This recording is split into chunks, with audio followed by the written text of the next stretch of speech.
What's up, everyone? First of all, how are you feeling?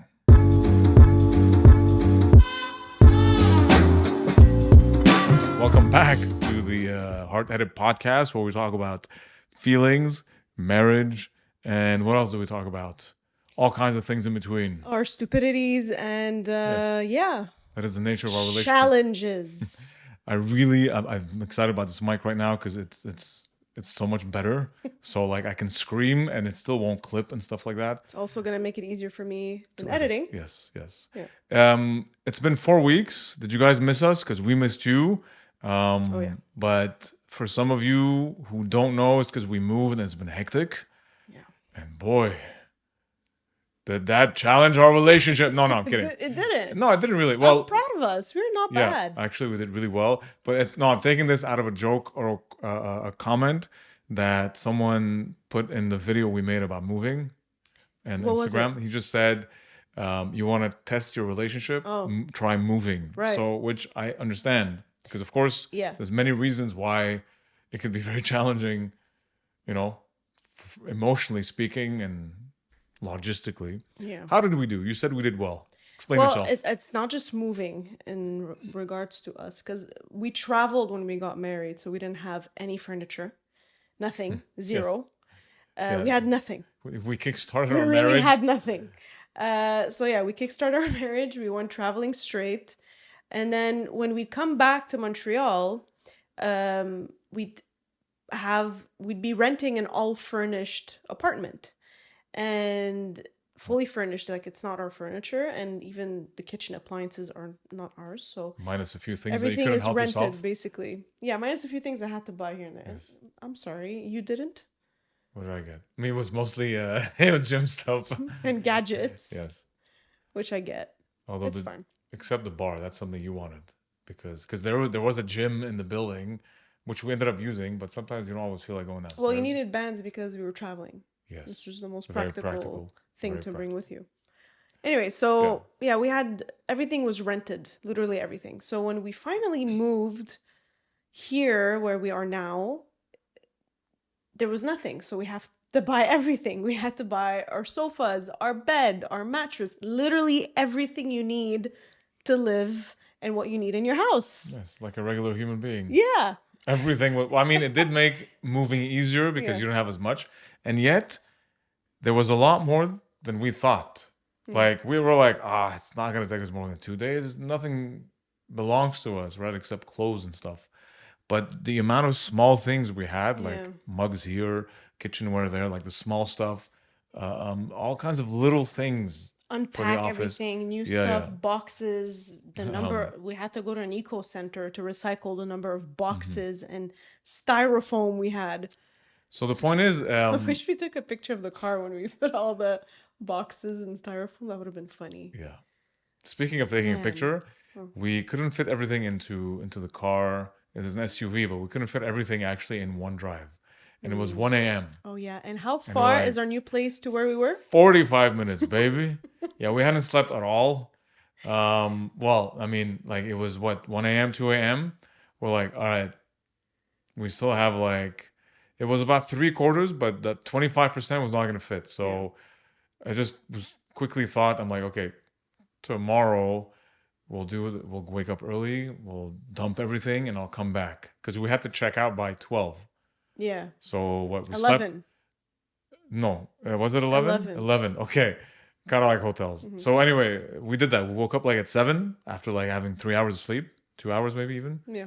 Which is fine. We got menaish in the morning. Quick thinking. Anyone who doesn't know what menaish is, it's like a thyme pizza. It's like flatbread with thyme. Thyme, not time as in tiempo. How do you pronounce it? No, it's time. No, it's time, but not time. I know, not time like the hour, like time. Thyme. Thyme. Zatar.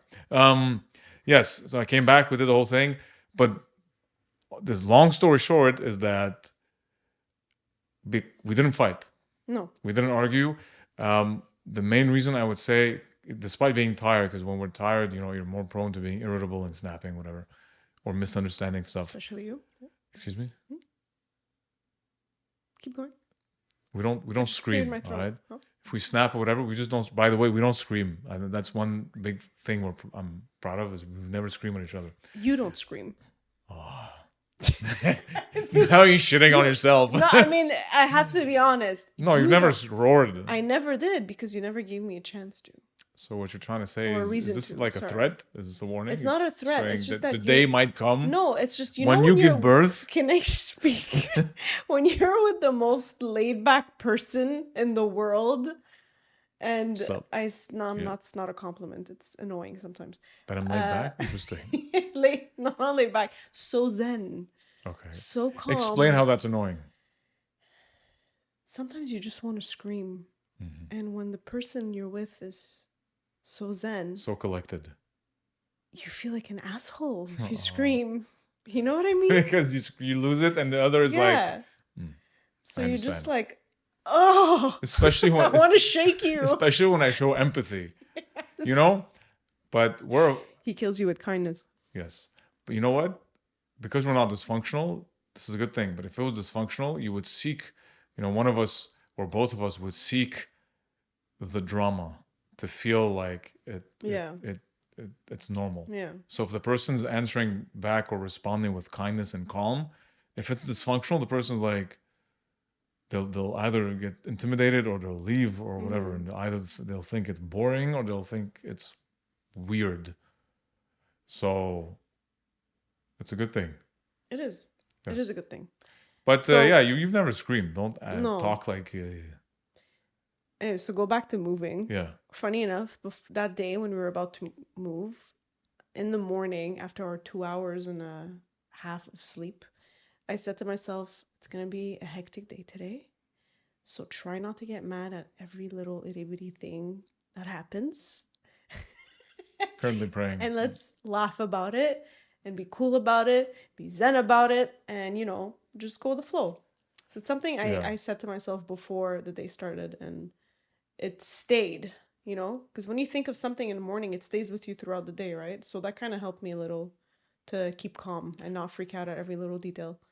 So anytime there's something you could potentially freak out about, I'm going to use that sentence. Try not to lose it. Try not to, but everything. It works when I say it to myself, not from you. Try this. Don't ever do that to your partner. Try to be zen. Ever. All right. No. You'll get the opposite of that. Yes, you made a point I wanted to bring up, actually. Acceptance really helped. We were both accepting of what the situation was, even if everything called for us to lose our cool. And that makes a big difference. So taking a step back and accepting the situation doesn't mean pretending you're okay, or pretending you've slept better, or pretending you're in a good mood. We weren't in a happy mood. We were tired, but we were accepting the situation. So it made us more self-aware. Yeah. And letting go of anything, because it's okay. You know what I mean? So I think that was a big part of why we did so well, just being accepting. I'm like, I feel shitty. I'm tired. I got to go back. But you know what? It's fine. Also, we're moving to a much nicer place. It's so worth it. Thank God for the other one. It was great. Nice place. But this is like 3 times as big. So everything's ours. Yes. It's our stuff. And more space. Yeah. That's a big thing. Oh man, the space. So just to put you in context, we were in a 3.5. Yes. 1 bedroom. 1 bedroom, yeah. And nice, modern, nothing shitty to say. The building's nice too. Minus construction, yeah. Construction to a townhouse with basement and 2 floors. So and 3 bathrooms. So we don't have to wait each other. Bathrooms, yeah.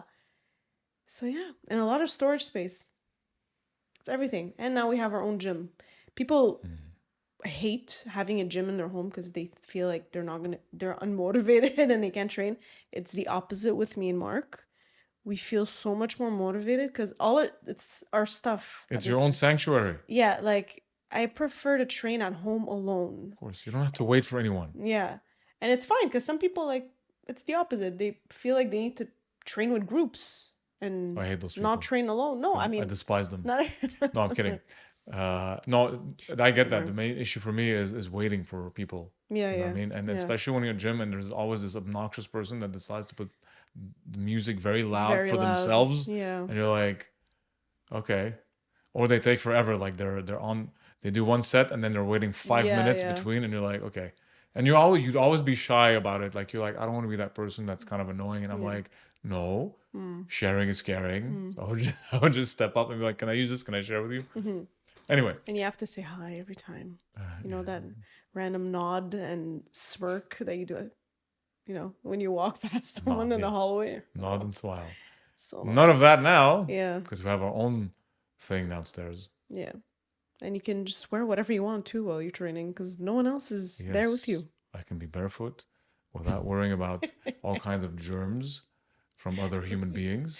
Remember that guy that was actually barefoot at the gym in our building? Was he barefoot or with socks? Barefoot on the treadmill. On the treadmill, yeah. He was a cool guy. Like but that was a really random thing to see. Yeah. Anyway, so yeah, new place, new space, new mics, new awesomeness. Tiring, few weeks. We didn't even answer our most popular, important question.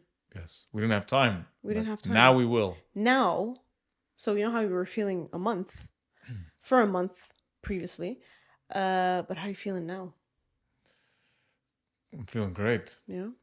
In this new space. I mean, you don't regret it. We live on gratitude every day. Like that's our currency every day. Like just ka-ching, I'm grateful for this. It's a good exercise, by the way. Like gratitude journal, maybe actually on your phone, on paper, or mentally. Yeah. That's something we do before sleeping all the time. Just that's like our prayer. Saying everything we're grateful for. Yeah. Yeah. So anyway, feeling very grateful for this place. It does need a paint job. Yeah. As you can see, for anyone who's watching, there's a really random white spot next to me right now. Yes, on the wall. The old tenants left that, but the owner said, because we're renting right now, the owner said that they'll come paint it. Yeah. And we're still furnishing. Yeah, this room is empty. There's nothing. It's our podcast room, but we are planning on getting our nice logo. Maybe have it like framed in metal or something. I don't know. I have to check on Etsy who can do it. Customize it for us. Or if there's anyone listening or watching who has the skill and would like to pitch their skills, or know someone that does a great job, we're all ears. Send us a form submission on our website. And we also want to get chairs, cool chairs. Yes, because these aren't squeaky now. Yeah, they're squeaky and it's just temporary. But the mic is the best thing. The mic is the best thing. The other thing I'm feeling is if there's one thing that stayed with me, my favorite comment of this week is don't tell me that guy, because it was a comment, I guess, on my side. Don't tell me that guy bought that house with those stupid videos he makes. That was my favorite comment. Now that's a thing we just make fun of all the time. Like when we talk about... And it's a follower. It's a dude. You go see. He follows me. So I'm like, either it's a hater or it's like a I like him but not really love him. And I see this and I think it's stupid and I'm jealous of his life. I don't know. Yeah, I mean, it's so funny. Thanks to those stupid videos, look at us. And thanks to everybody who's been with us on this journey since the very beginning. You guys made this happen. Yes. And we're renting, actually, we didn't buy. So, but regardless. We'll buy when we can. And just to give them context too, what we're paying now is the same thing we were paying in our 3.5 where we stayed. We're paying less. That's true. For bigger space. Minus buying all our furniture, but whatever. Still. Oh, no, yeah, definitely, yes. Yeah. And yes, buying isn't everything, by the way, guys. We're watching this show. How to Get Rich. How to Get Rich. And Ramit, How to Live Your Rich Life. No, How to Get Rich. Oh, How to Get Rich, sorry. Ramit, what's it? Ramit Singh, I think. No, it's not Singh. Ramit Sethi, I think. Sethi or something, yeah. Okay. Let me Google it. Yeah, he's like a business coach. Gives a lot of advice. And one thing he said that really resonated is he said, don't think that buying is this, because it's a status thing, buying, right? That you have to buy, otherwise you're a failure or whatever. But right now, this is true for Canada, and I think very much for the rest of the world. Interest rates are disgusting. Yep. Okay. Since the pandemic and everything's just been skyrocketing. So even eggs are disgustingly expensive. Yeah. So it's not always the wisest move to buy. So if anyone's watching and feels pressured to do Buy a something like that, house. or any kind of social pressure, just remember, why are you doing it? It's overrated. Yeah. It's awesome to own. Also, define own. Yeah. Like this mortgage Like, and debt is not actual ownership. that's something you told me once. You're like, a mortgage is fine in some sense, but a mortgage is also another debt Yes. you're adding to The your biggest account. debt in your life. People don't look at a mortgage like it's debt when it is. Which is fine if Yeah. you know what you're doing, but it's a debt. You owe the bank now. So ownership is a flexible word. Yeah. But anyway, just want to say that. Favorite comment? How are you feeling? How am I feeling? That was the longest pause because I'm really thinking about how I'm feeling right now. Get into the feeling. Yeah. Well, like I said, it was a stressful month. So maybe I'm still trying to like shake off some of that stress from that month, but yeah, like I'm still in the process of removing it, but I'm not stressed right now. I'm good. I did feel overwhelmed. Yeah. Because we're trying to catch up to everything and all our work. But right now I'm in the stage where I'm much better in terms of like getting back on track, you know? Yeah, And I think you would say it took us a few weeks. yeah. Like, because we're not even done furnishing. It's just we're back No. in more or less our routine now. We're feeling comfortable in our zone now. Yeah, because we have all our stuff and we're back on track with work and we're having more time for conversations and putting our plans together and starting this podcast, which is like after a month. So if we're starting to film now, we're good. What's the hardest thing you found from moving? For moving? Since getting here, forget the other place, but here, what was the hardest? Don't tell me spiders. Oh yeah, spiders. By the way, there's a garage. By the way, Yeah. there was so many spiders around. Like it was really like it was a forest of spiders. It's man, you're giving that image now. Like our place is so shitty. No, and that's how we found it. A Halloween haunted house. No, it's not that bad. I just discovered many spiders that were like crawling up on the ceiling in the garage only. Yeah. And I hoovered that shit up. Yeah, I asked Mark to vacuum them all because it's pretty bad. But now there's no more spiders, and I sprayed the whole house because I'm a freak like that. Yeah, that was pretty scary. Like all I heard is zzz. You got that thing that professionals use. Yeah. Well, more or less. Yeah, it's like a liter of. I think a liter. No, more than a liter. What am I saying? It looks like a gallon. Yeah, of insect repellent liquid. And it works. It does. Yes. It's really actually. I need to clean the front of our house because I sprayed on the front porch, like right under the door. Yes. And the liquid stayed there, and I noticed a lot of bugs are stuck there, and it really killed a lot of them, which is pretty nasty. So now I have to clean. You must have been very satisfied. You insect psychopath. Mm-hmm. Right. Oh, I know what was the most challenging thing for me. So I'm a neat freak, for some of you who know. Some who don't, I am. I know.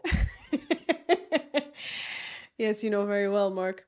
So, catching up to cleaning was the most challenging for me. Especially for a bigger space, huh? Yeah, because it's a bigger space, and I wanted to get this done and this done and this done, and I couldn't because, I had to finish other tasks that were more important. You're starting to sound like Monica. Like the way you're speeding up right now with your speech. I am Monica. She's a Monica guy. I know. I mean, my best friend calls me Monica, so it's not for nothing. But yeah, that was the most challenging. Okay, what was the best part? The space. And our stuff. And our bed.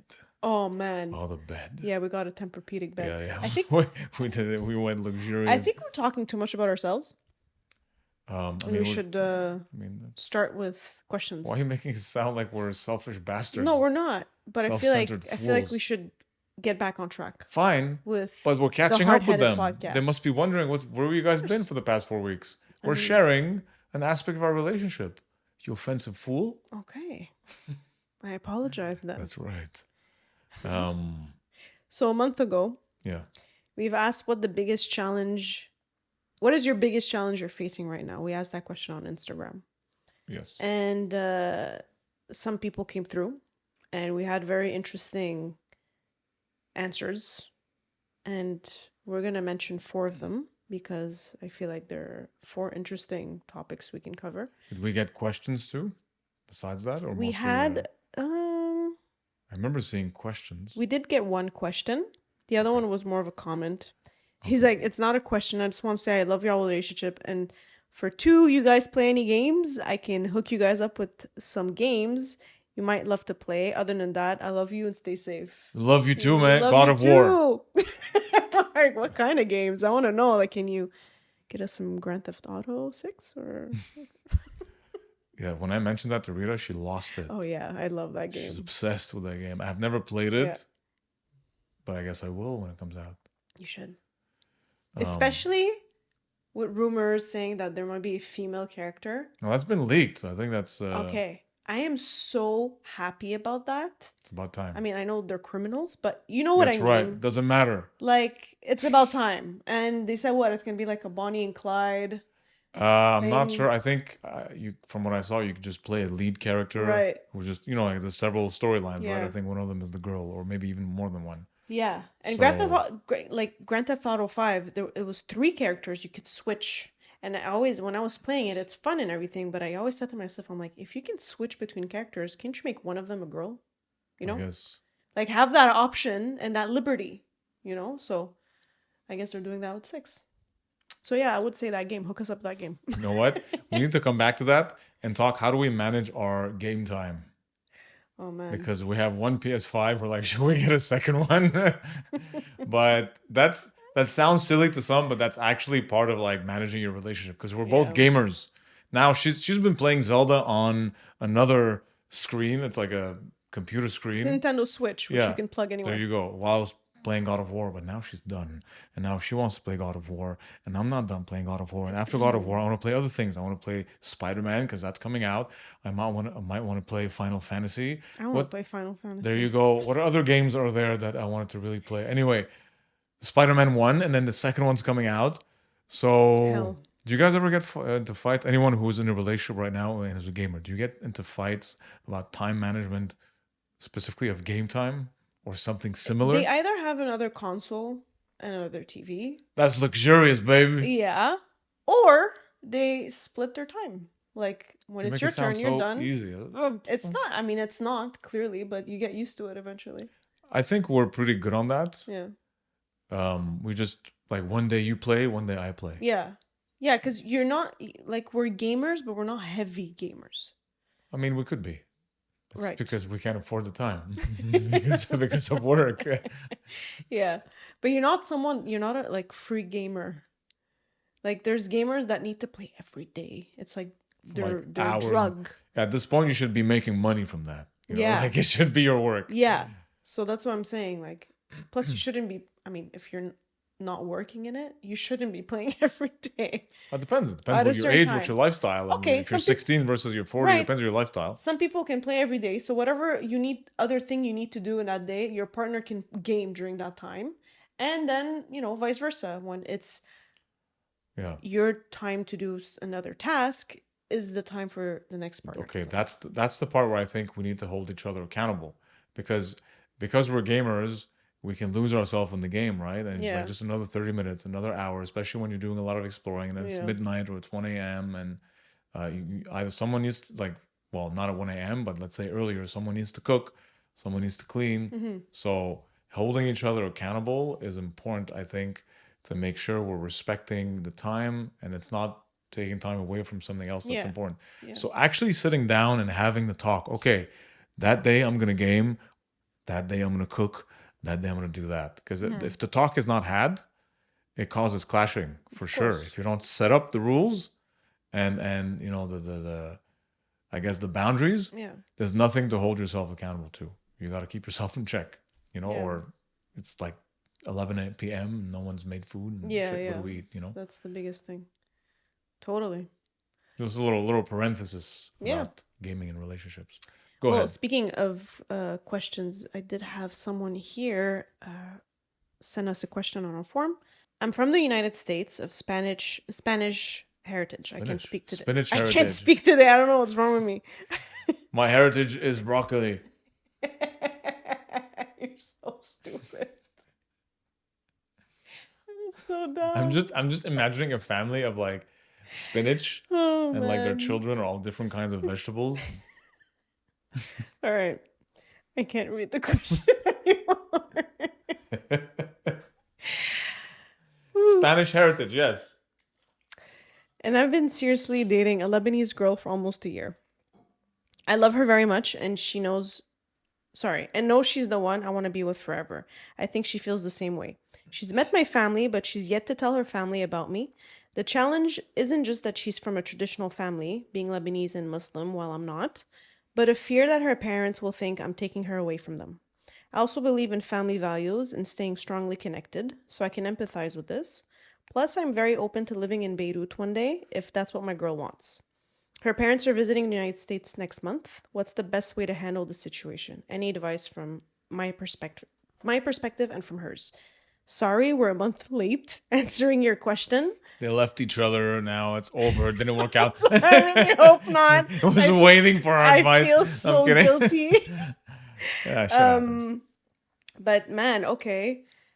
I feel like it always comes down to both of you. Like, I know there's a lot of family values involved in everything, and it's important, 100%. But like, it always comes down to how your partner respects you and how like they prioritize you. Because if you're really in love and you're not just in a relationship, you're building a partnership together, it doesn't matter what family thinks. You know what I mean? So if your girl thinks the same way and feels the same way as you do, there's nothing to worry about. Well, how do you feel about the idea of when you marry into the family? You do marry into the family. I'm not saying you don't. So how would that translate for him? How's her family? Because he's gonna be involved. Now he said he's Christian and her and her family Muslim. She's Lebanese Muslim. He's Spanish. Okay. You know, so He said from what I Christian, understood here, yeah. So it depends also. And he's from the United States. He said he's willing to live in Beirut. He doesn't mind, which is bold. It's actually very, very nice. It's not just bold. It's because it's Lebanon. Yeah. I love Lebanon, but it's not the most stable situation right now. It's not the most stable situation, definitely, or country. So him being open to living in Beirut is a big thing, you know. Already that it's like, wow. Yeah, that's a big talk to have too. Like maybe I do wonder if she is willing to live in the States. I was gonna say, and what about her family too? You know? Yeah. Depends of her relationship with their family and how that spills over into their relationship. Yeah. Very important to establish your relationship with your partner and then the partner's family, and for boundaries to be set up there. Because of course you want to be very involved, unless the family is unhealthy. Yeah. Right. But I feel like it's he's maybe worried because like they won't accept him being Spanish and all, and not Lebanese or Muslim. And I think that's what worries him the most. I think I wonder how long they've been together. Yeah. And if this is long distance or not. It is. He's from the States. No, but they're not. If she lives in Lebanon? Yeah. Yeah, or I don't know. If they see each other every month or two or something like that. Right. I guess there's some details missing here, but those are all factors that can play into it. Yeah. How is she with her family? Yeah. If we go with the idea that you marry into the family, then and family values are big for him, then that's the thing you can use. You can seek to build a bond with them, you know. That's a big compliment too to her. Yeah. Because one of the most beautiful things you could see is your partner vibing well with your family and becoming part of the family, right? Like you must have, when you saw that, it must have been really huge for you to see how smooth and it was between me and your family, right? Yeah, like the first thing you did to respect my family and, you know, Middle Eastern values, you knocked on my door on our first day. You just showed up. Yeah, you came. We talk about that? He came straight to the door. Did we talk about that before? No. First date. Yeah, first no date. one does this. I was waiting for him, you know. Normally, like dates I've had before, just pick me up, you know. Like, okay, I'm here, I'm in the car, and you weren't a stranger, to be fair, though. I didn't know you already to some extent. Regardless. Yeah, but you're like, we're sort of friends, and Sort of friends, yeah. but you weren't a complete stranger that I'm picking up on the first date. So I'm like, I kind of already know you, so I felt like I could take a step further, and Yeah, but even fine. today, like no one does that anymore. I do. And look at us married. But deep down, I liked it. I knew my dad loved it, especially. Yeah. It for my dad, you doing that step and just ringing the doorbell and showing yourself was a big respectful move for my dad. You like already got 100 points that day from my dad just for doing that. He's like, you know what you're doing. The best way to win her heart is to win the family's heart. Yeah. And for sure, but if your family is someone that judges everything or is super toxic to you and don't make you feel good about yourself, and I'm talking like really low class, nasty, toxic, unhealthy mental views of certain things, that's not family values anymore. That's just negativity in your life that you need to get rid of, even if it's family and that you share the same blood. Yeah. Because I'm a strong believer that even if you share blood or not, if someone is very nasty to you, that can be something you keep in your circle, ever. And of course, it's hard when it's family and you grew up with them, but it's the best way to learn too. It's difficult, yeah. It's the best way to learn. But like Mark said, I feel like the best way for you caring about her family is really just to do grand gestures and moves that Middle Eastern families love, like with Mark showing up at my door or shaking my dad's hand and showing his face and just... Although, maybe I wouldn't say grand gestures necessarily. They're not all grand, fancy They're not gestures, grand gestures, but they're thoughtful. Yeah. They're just, it's something that lands. They want to know more about you. Yes. Who are you? My goal from day one was, whether this works or not, even though I already knew it was going to work because I'm awesome. And because we connected, I'm You're awesome. awesome. You are. Yeah. It's by the way, jokes aside, it's important to know your value. And this is where I went in saying I am awesome in the sense that I know my value. That's what I'm bringing. So I have nothing to hide. Actual confidence. That's it. Yeah. I don't mean this in an arrogant way. It's knowing your worth. So I came in from day one. I said, I know my worth. I know what I bring. I have nothing to hide. So I'm going to show myself for day one, whether it works or not. At least they see who they're dealing with.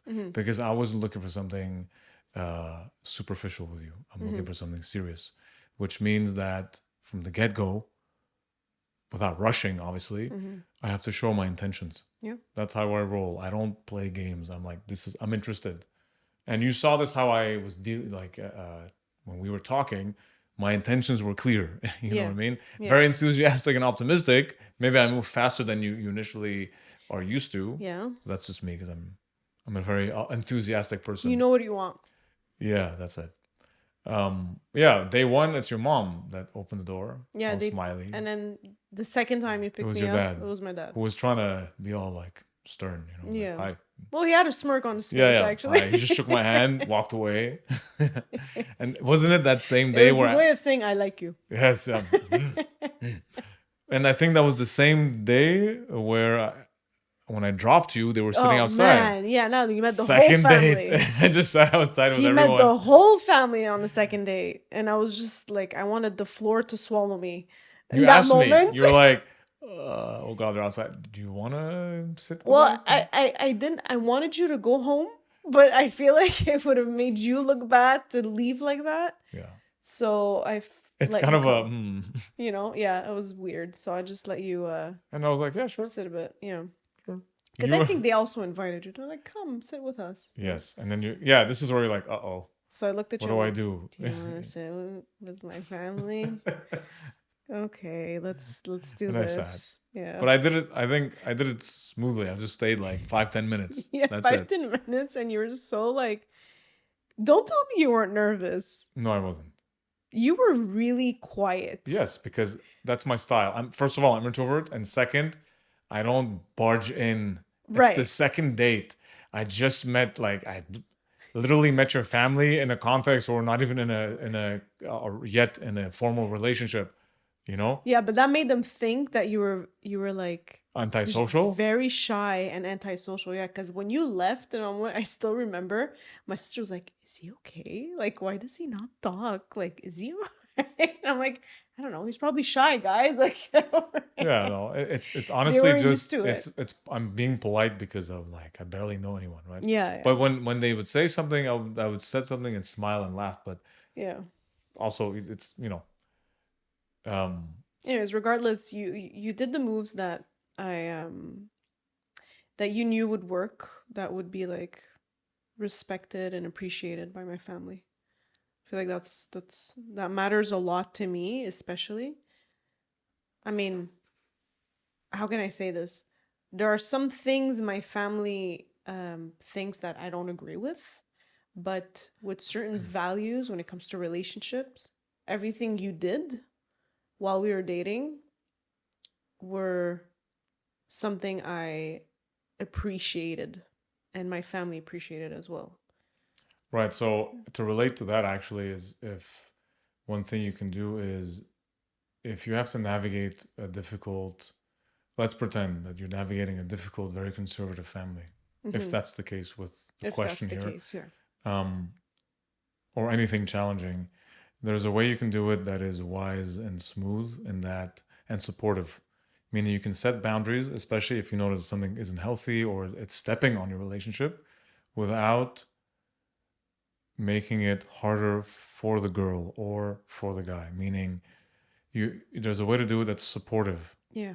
You it's okay to not agree with a certain thing, but also not deliberately making it harder, like making your partner feel worse for the situation. You know what I mean? Yeah. Instead, it's like, okay, I don't agree with that, but I respect that this is important to you, or that your family needs it a certain way. Let's see if we can find a middle ground.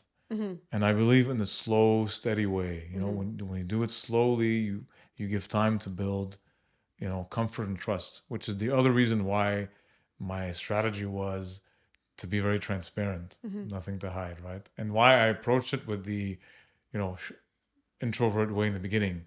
I think it's maybe more prudent, but it's, I think, better than the opposite, where you just barge in Yeah. and then it's like, okay, it's kind of in our face too much. Yeah.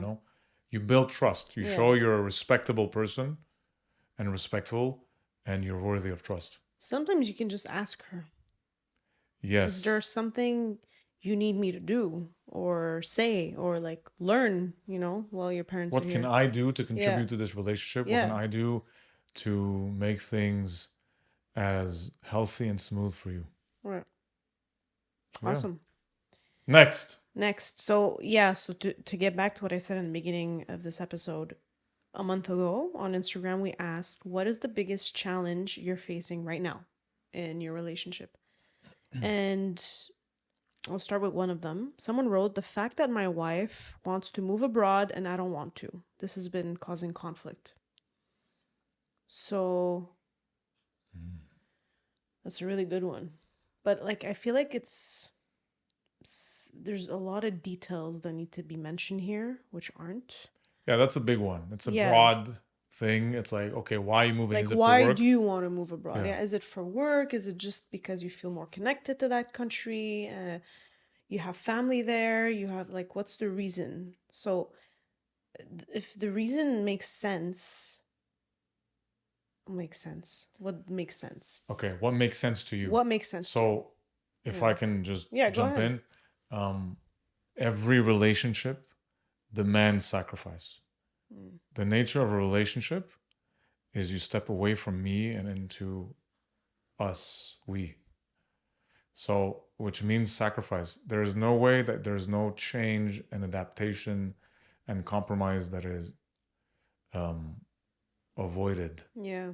Sorry, that is not required. It is required to compromise, to sacrifice, to meet someone halfway, because the reason you do that, you do a lifestyle change to some extent, because the person is worth it. So you got to know your priorities. Now, it's important also to sacrifice and know your priorities without it changing the core of who you are and your core values. So if you had to move somewhere and it really meant a lot for you, most likely I'd be like, okay, so I'm coming with you. Yeah. Let's say it was really beneficial to your career. What I would try to do, let's say, because we work together in the business, but let's say you had your own and I had my own. I would try and find a way, because I believe one of my main mantras is find a way. Mm-hmm. There is a way. So if, let's say, you needed to move to France or UK, I don't know, Australia, And you work from home, for example, Yeah. or I did have the opportunity maybe to work from home with that job or a new job, I would try to make that happen. Yeah. Right? That's what I contribute. So what can I contribute? If, let's say, you don't want to move abroad because there is no way, then can the other person do that? Mm-hmm. If you can't meet each other halfway without it breaking your core values, then I understand when there's a breakup. Yeah. But if you're with each other because you are each other's priorities, then I believe that every other decision must revolve around that. Yeah. If we're married, it means we are each other's priorities. If we have kids, the marriage and the kids, the family is the priority, meaning any decision I make, work or anything, revolves around that. I don't revolve the kids and my wife around the career. Yeah. That causes obsessive behavior, and a lot of divorces happen because of that, because daddy's not home. He's always prioritizing work, and then the excuse is, well, I'm trying to bring food to the table. Yeah, but you're not here. Yeah. Right? So in the same way, something like that is, what is the priority in your relationship? So find a way, sacrifice without changing the core of who you are. Yeah. And if that doesn't work, then the breakup is justified. Otherwise, you can find a way. But I think there's more of a way than people think. It takes a lot of work. You can dig for it, but if you keep digging, you can find the gold without having to break the, especially if you really value that relationship. It's just a test. The other thing I was going to add is have a plan. Meaning, if you had to leave for 5 months, that wouldn't change anything to me. If it required you to be away for 5 months, I'd be like, we're still married. I'm not looking at any other woman. I'm not leaving you. Yeah. But I have a plan. If you're going to live there because it's a huge opportunity, holy shit, okay, I'm in, but give me 5 months. Yeah. I'm going to do everything I can. I will see you then. And it becomes a long distance temporary, but there's a plan. Yeah. 5-6 months, we live together in that new place. Exactly. So having a plan goes along with knowing your priorities. So what makes sense to you? Exactly. Which revolves around that, basically. That's it. Second thing. Different faiths. Faiths. Yes, different faiths. Different faiths. Okay. I believe in God. He does not. I love him, but it's hard to not share something so important to me. That's a good one, because I feel like we, coming from a Christian Middle Eastern background, there's a lot of things from that we don't associate with or agree with. Between you and me? No. No, in general, but we have the same. But what if I was an atheist or vice versa? It's not going to change anything to me. But how would you describe our faith? Without institution. Yeah. De-institutionalized. Right. And but that's a different topic. That's a different topic for sure. But I mean, we're on the same page with that. If I was an atheist, would this bother you? Not at all. Okay. But you will question me in regards to why I don't believe. Yeah, but my identity, who I am, is not tied, because I'm spiritual, but not institutional. So I was born and raised Christian, but I'm not attached to the Christian church. I have a lot of issues with the institution, but this is just more personal talk here. But what I'm trying to say is, if you were very attached, and I'm not, I don't care for it, it wouldn't scare me unless you are imposing things. For example, if you're forcing me to go to church on Sundays, I'd be like, I don't do that. This is where I draw a line. Yeah. Or maybe I'd be like, okay, I can do it maybe once a month with you because it Right. matters to you and you matter to me. Right. So in that sense, I don't think it's a problem if you are if he is atheist and you're not. It's a he. He's atheist. If it's the husband or the He does not, yeah. okay. So if he's atheist and she's deeply religious, I think it's a beautiful opportunity to meet each other in the middle because it doesn't matter if I'm comfortable in my atheism. Your faith or your religion doesn't threaten me. If that's your personal beliefs, you have the right to believe them. I can't prove you wrong. I like from the perspective of an atheist, I can't prove there's no God if that's really the conversation. So I'm not in a position where I'm going to try and change your beliefs. Unless you're trying to impose your beliefs and with it a certain lifestyle. Like example, you got to go every week to do this. This you're not allowed to do. No, now you're trying to change how I live, right? Let's say it's also something where, because he's an atheist and she's not, she believes in God, he's so against everything that has to do with religion and institution that he's not willing, let's say, to get married in a church or get married the traditional way, the religious traditional way. He doesn't want to do that, but it's completely against what she believes in, and that's something she does want to do. I see why it gets in the way of their relationship, because that's something, of course, that's very important to her and matters for her. Yeah. And I feel like the compromise here you mentioned before is where he should maybe open himself up to that and do it, because if she matters to him, Yes. he should. I think it makes a difference if you know why you're doing it. You might might not care about the religion, but you care about her and it matters to her. So if you know you're doing it for her, then you can be at peace with that and you can accept it. You know what I mean? Being at peace, because there's atheists that are like at peace with just not believing, but if they were to get married in a church, it's not going to change anything for them or their belief, because whatever. And there's atheism where you're angry at everything and you don't want to step foot in a church or a mosque or any other religious facility. Yeah, I guess that's a specific experience you went through that made you hateful. Yeah. But that can be true of also the other part, religious fundamentalists who are also hateful to everything that doesn't agree with their beliefs. So, but when you're going to that, it's beyond belief. Now it's ego. Like you're so attached to this thing or this anti-thing that at this point, how can you even be in a relationship with someone to whom this matters, right? If you're against everything related to the belief, it's not about the belief anymore. You don't want to step into a church. You don't want to get married into a church. You don't even, that's going beyond the belief now. That's going into a lifestyle. And of course, your lifestyle has to match. If your lifestyle doesn't blend, then it's not going to work. Belief or not. Also, and for anything else as well, don't ever put religion, and that goes for anything else, don't put anything between you and your partner.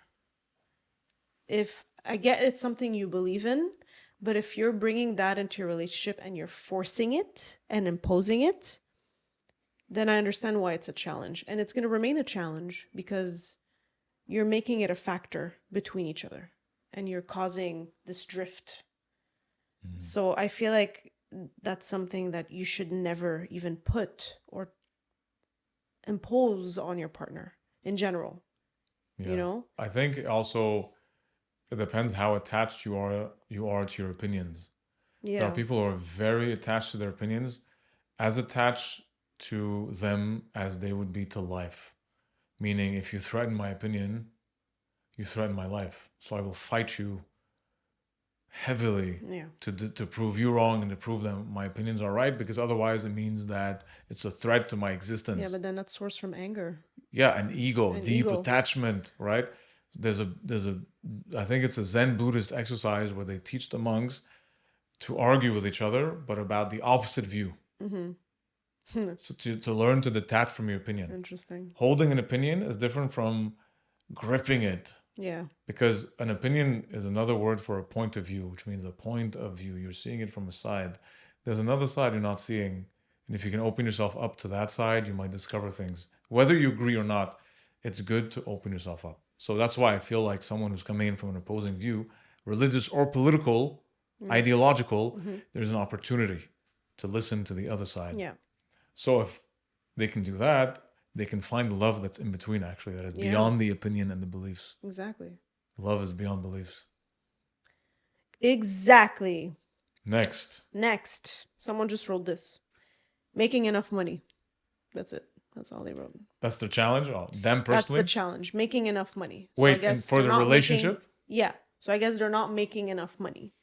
So that's probably or one of them, it feels like they aren't. Or maybe it's the one of the partners is not making the other feel bad for not making enough money, which is the biggest red flag.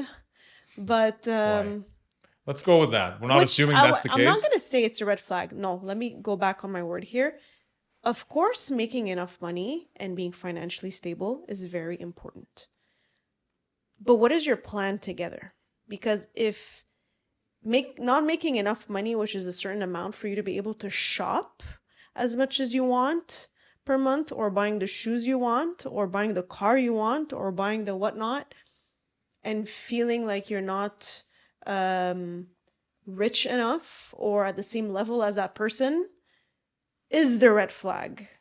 Those are reasons for red flags, because if those are your arguments, then I'm sorry, it's shallow and greedy. Yeah, I mean, it's very, go ahead. Yeah, because, and we're in such a good position right now financially, knocking on wood here, but it was a challenge in the beginning of our relationship. We weren't when we met.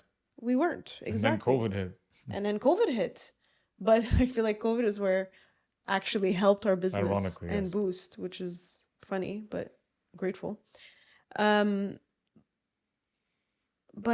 money was, and I'm not going to lie, money was a subject challenge. of a lot of our conversations. It was a subject. It still is.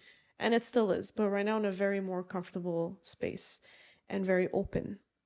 And speaking of the series, How to Get Rich, talking about money and being so vulnerable and open and transparent of your accounts, your checking, savings, your debt, all of that with your partner changes everything. We were open from the beginning. We were open from the beginning. That's why it allowed us to open a business together. We had a business joint account before getting married. Yeah, I didn't believe in you separation having, as in it's my money and your money. If we're in a relationship, it's our money. Yeah. And we help each other. Show me what you got. I show you what I have. And also, what's that word that people sign before getting married? Prenup? Prenup, yeah. Like we're not believers of prenups. No, I hate that. Yeah. And why? Explain why you hate it. So, if I understand correctly, a prenup is in case we leave each other, we have our own. I don't get your share, you don't get my share. That's all it is. But it can be. I think in a prenup you can put all kinds of conditions, whatever you want. Yeah, ultimately, like you're just more financially safe. Let's say, like you can't like ask for something. Like your partner can't ask for something back. You know what I mean? A prenup for me cancels the concept, the idea of a leap of faith. Of a marriage. Yeah, I understand that marriages can end. Yeah. But a leap of faith means a risk, and I'm a big risk taker because it's like it excites me to take risks for something I believe in. I don't take risks for any stupid thing. Yeah. I take risks that are worth it. Big calculated risks, but that have a big reward. That I'm not afraid to fail also if they don't work. Meaning I give everything, and if it doesn't work out, take it all. I don't give a shit. Because I gave it all. And I have no regret. You know what I mean? But so in terms of prenups, I don't believe in that just personally because I feel like I'm insulting you. I feel like I'm telling you, in case you leave each other, you're not getting shit. Yeah, so it's like... You know what I mean? Yeah. But we're building our entire life You're together. already installing that belief that we might leave each other. Yeah. It means it wasn't a real leap of faith to me. It means you're like, you never know. Yeah. You know what I mean? With me, it's like, no, I don't give a shit. All in. Yeah. Jump. If you want to also, for me, it's like, if you want to do a prenup before getting married, just don't get married. It's like, some people, I'm trying to play devil's advocate here because others get married because of the idea of getting married. and they fall for someone that they're not truly in love with, but they just marry them because it's safe and it's comfortable and it's something accepted by family, someone accepted by family. So And they'll the probably clock is ticking. and the clock is ticking. So they'll sign that prenup to be on the safe side.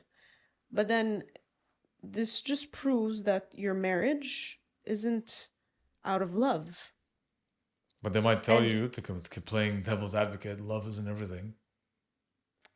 Especially the money one. In what context? For a lot of people, it'll be like, well, love is just, it's a feeling, it's exciting, blah, blah, blah. But they'll talk about money is the real talk. But that, I would say, that's part of love. Not financial stability. Because when something like a pandemic hits and you lose your job, you can't always guarantee financial stability. What you can guarantee is a supportive partner, right?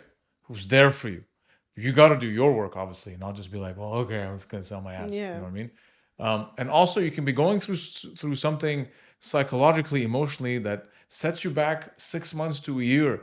Shit happens. That's when you realize it's not the money that keeps you together. It's the value of your relationship. You could be in a dumpster together, but you're still together.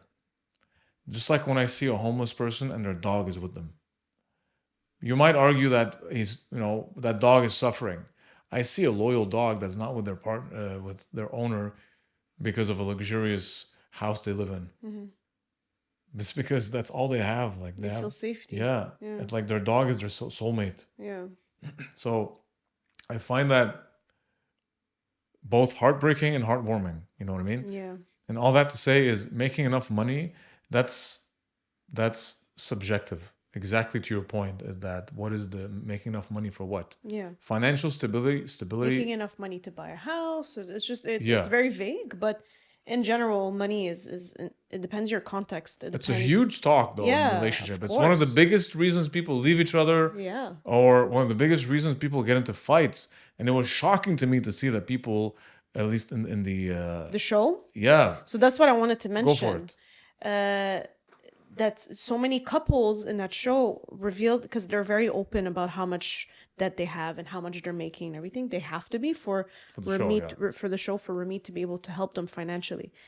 And from my discovery watching it, a lot of couples aren't really open about their financial accounts and how much debt they have, and some of them hide it.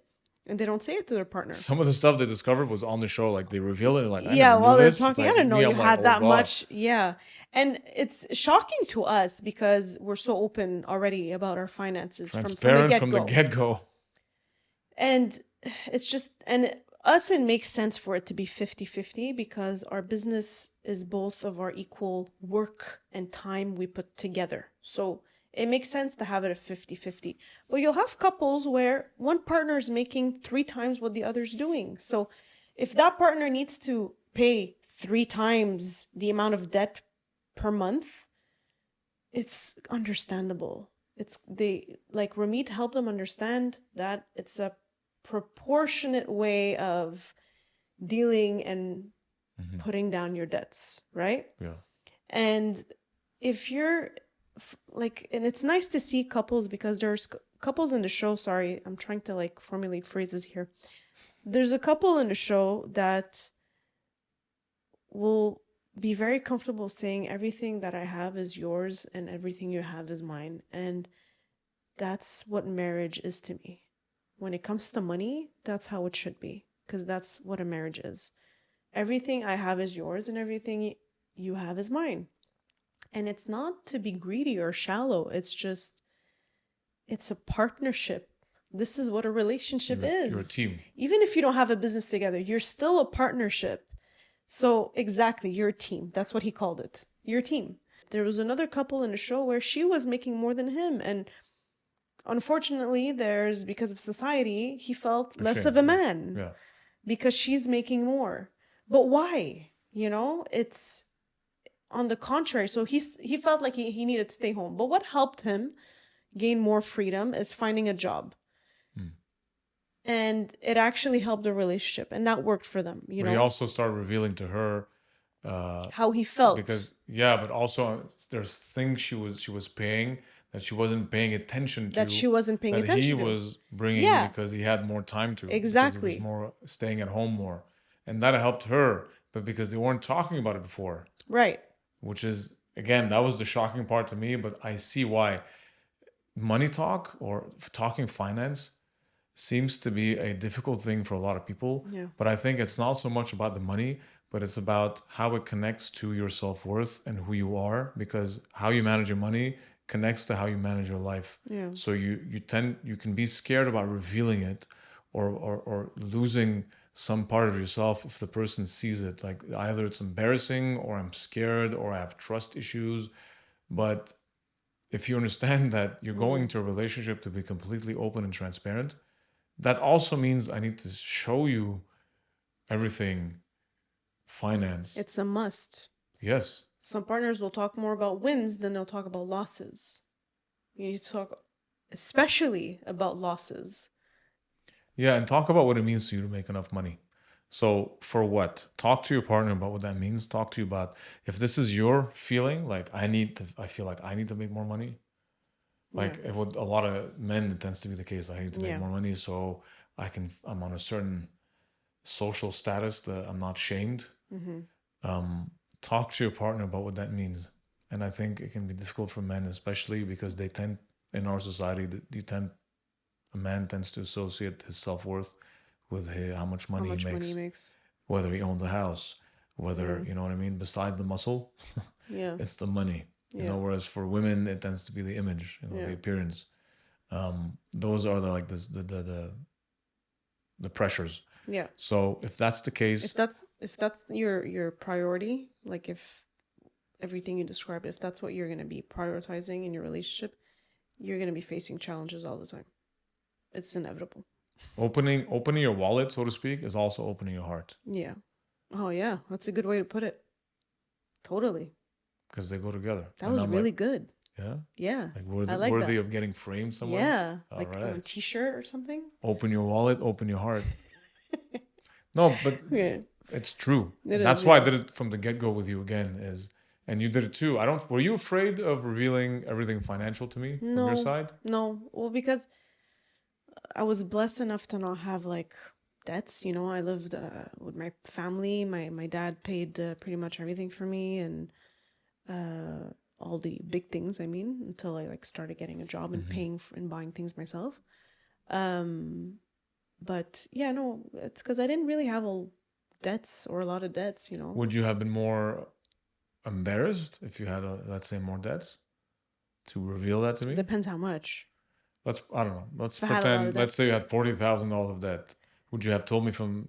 I could have, yeah. I could have been like, I have $40,000. The thing is, though, the difference with me is, I would be asking you. I'd be like, we need to have that talk. Yeah. You need to tell me everything. I'm about to tell you everything. Do not hide anything from me. Yeah.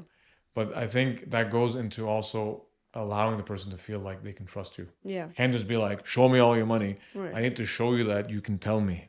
You know? So that requires me also to do my part. Yeah. And in terms of money, there is always a way.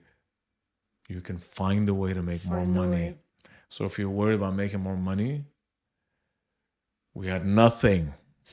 Okay, in the very beginning. We had nothing. Yeah. But don't go with the philosophy of, don't approach wanting to make enough money as if I can't make enough money. Don't approach I need to make enough money as in like, I'm scared I can't make enough. It's more like, I am going to find a way to make more money. Yeah. I'm finding a way to make money. Yeah. Don't have a fear-based relationship with money. And to close, our last one, someone wrote, having kids, she's eager to have natural, but I want to adopt. That was a very interesting one. Yeah, I think we had an argument. No, it started, it was really funny. It started with playing devil's advocate. It started with me playing devil's advocate because, okay, Mark and I want natural. We want our own kids. Yes. My own flesh and blood. My own flesh and blood. And it's only natural. natural. Huh. But So funny. I did play devil's advocate. Some people might have this attachment with wanting to adopt. It's something they feel like they have maybe a purpose. They have this purpose in wanting to adopt. And Or if they can't, Mark's way of seeing that, like, okay, so let's say I want natural, you want to adopt. We'd compromise with having one natural kid, and our second kid could be from an adoption center, you know? And I'm like, yeah, that makes sense, of course. But I said, what if the partner just wants to adopt? You said, what if they don't want to give birth? You said, what if I only want? Would you still be with me? Like, it's my body. I don't want to give birth. And there's so many kids out there that don't have parents. And I want to adopt. That's it. You know? And what did I say? You said you'd leave me. I said, we said, would you leave me? Would you stay? Would be I'm with like, me? would you be I with said, me? no. Yeah. Just And flat. he said it. He said it so quickly. No. And I was so offended. I was like, how dare you? I was like, okay, all right. But it's funny because it's a huge topic. It's like literally saying, do you want kids? If I didn't want kids, would you be with me? I'd be like, no. Yeah, because lot of people get I divorced. want kids. Yeah, and a lot of people can get divorced because of that. But that's a huge kids. reason. It is, yeah. It's not like if I had a blue car, you know what I mean? Or if I wanted a huge house versus a less big house. Okay, but then I told you, I'm like, okay, I get it. But what if I can't have kids? Ah, that's very different. I'm like, why is that different? Because then you're not having your kids. And I said, because I believe that we're together because of, yes, there's choice, but also I believe in life bringing you what your life's purpose is. So if you can't have kids, then I accept that this is my life's purpose. In other words, this is what God wants from me. And so the natural thing to do, that means, is to adopt. That would be the natural thing. That would be the natural thing. So that means that that's what God wants from me, or life, or the universe, whatever you want to call it. Because God is a, you know, is a word. God is everything and nothing. Life, the force. Yeah. So. But if you had the choice, and of course we spoke about this from the very beginning. I want kids. You wanted kids, so. Khalas. That's it. Done. Khalas. In Arabic, it means that's it. That's it. Because we both agree on that. So in regards of she's eager to have natural and you want to adopt, how about doing both? I mean, maybe it's a lot to ask. It's also not the cheapest thing. No, yeah, but I think there's a process with adopting. Can you compromise on that? Can you compromise? Also, why? It's important to talk about the why. Yeah. If you told me I want to adopt because I really feel connected to that and I want to bring a child into our life, I would definitely understand. But I'm like, I want kids that are my flesh and blood. Yeah. And that is your right. That's fair. I'd be an asshole to try and prevent you from doing that. And that could be a huge heartbreak because you're like, I love you, but that can't happen. Also, don't leave that talk to after you've been together for 5 years. Yeah. Like, have that talk within the first few months. You want kids? It's huge. It's absolutely huge. Honestly, like... It is the biggest thing. Yeah. Do you want kids? No. Okay, done. When did we talk about that? I think, our first date, imagine. It was very early. It was very early. We were clear on wanting to have kids. Yeah. If you wanted 2 kids and I want 3, that's a different talk. Fine, we can find a middle. Maybe I wanted 5 kids and you're like, whoa, that's too much. I mean, relax. Yeah, and you might be like, I want 2. Be like, okay, but I want kids. I think finding the middle ground is maybe 3. Yeah. Right? But that doesn't... It's very different from saying, do you want kids or do you not want kids? Or do you want to adopt or do you want your own flesh and blood? Those are huge talks that are each person's right. So in that case, you're both entitled to your rights, of course. And ask the why. Yeah, and I hope that one big mistake you should never make is, let's say you don't want kids or you want a specific kind and you brought it up within the first month and the other person says, I'll convince him in a year. He'll change his mind. You're extending a relationship based on a project. You're assuming the person is going to change their mind and dragging something and dragging the inevitable. Yeah. That's a huge mistake. Do not make that mistake. Make sure you're clear on big topics like that, big topics from the very beginning. Yeah. Preach.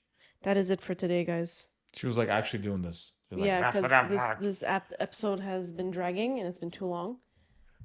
It's important. It's been a month. I know. It's a big one. But And this is a new we'll mic. be back next Saturday too. Don't worry about it. Wrap it up, baby. Thank you for listening and supporting us. Share your thoughts, stories, throw us questions, and let us know if you need relationship advice on our website, riseprojects.com/heartheaded. That's rise. RYZE, baby. Projects.com/heartheaded without the dash. Sign up to our newsletter to stay up to date with our podcast and all of our announcements. You can listen to us on Spotify, Apple Podcasts, YouTube, and directly on our website, riseprojects.com. With that said, we love you guys. Stay awesome. And we'll see you on the next episode. That was a bit too long. Yeah. I kind of sorry about that. And we'll be here next Saturday. And thank you for waiting 1 month for us to be back. Okay, time to stop. Okay. Love you guys. Bye.